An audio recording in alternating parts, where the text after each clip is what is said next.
It doesn't get much greener than McCorkle Place, one of the large, grassy, tree lined squares in the middle of the University of North Carolina Chapel Hill campus. But grab a bench and look around. You'll find people interacting with all sorts of chemicals in the midst of all that nature. Take that person eating his lunch from a styrofoam container. There are lots of people drinking from plastic water bottles, more than a few people sipping from coffee cups and drink cups, not to mention the hundreds of cell phones and earbuds being used. Chemicals, we're exposed to them on a daily basis. They're in the air we breathe, the water we drink, even the products we use in the home. And the fact that not everybody appreciates is that the potential health risks of many of those chemicals isn't really fully understood. Rusty Thomas directs the division of the Environmental Protection Agency that tests the safety of chemicals found in the items we use every day. The labs of the National Center for Computational Toxicology are in Research Triangle Park. Federal law gives the EPA the authority to test, regulate, and maintain an inventory of all the chemicals used in commerce.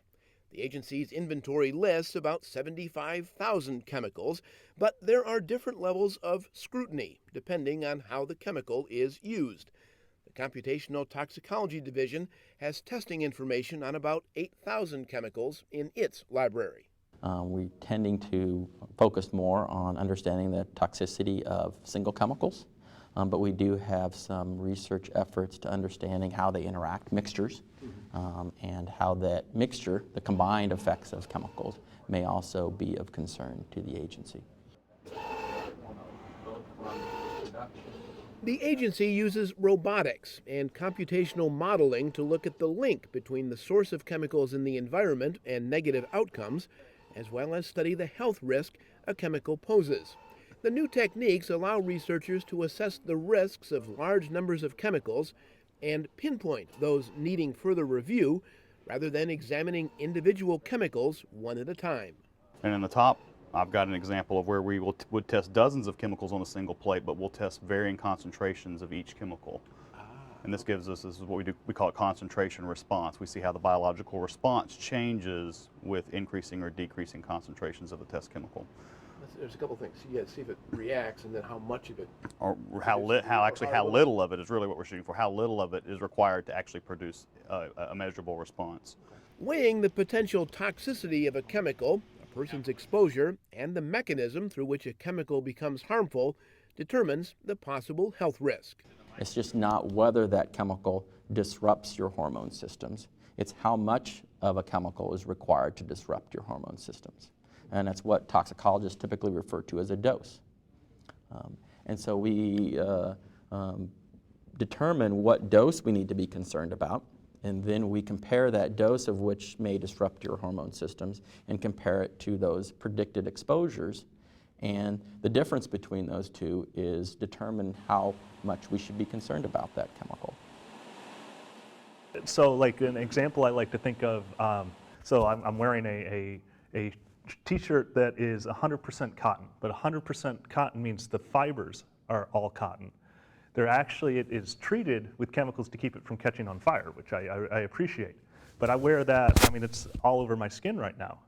And so knowledge of what the chemical is that's in the shirt, the markers of that chemical might very well also be, you know, the CDC would be able to see that in us. And so that's the sort of chemical exposure. And so we've actually tested chemicals like the flame retardant that would keep the shirt from catching on fire in the robot assays. And then trying to predict whether or not we get exposed, we have to ask questions, well, is this in clothing? Is it in cups? So let's go back to McCorkle Place. The chemicals in different products are regulated differently. Chemicals that go into pesticides, that are used in pesticides, are regulated differently than chemicals that may be in your shampoo or in other cleaning products in your house. And those are under different levels of scrutiny. Chemicals that go into a pesticide that are likely to end up on your food are required to submit a whole range of toxicity studies to the agency for approval. However, for chemicals in many of the products that we encounter on a daily basis, there isn't that requirement.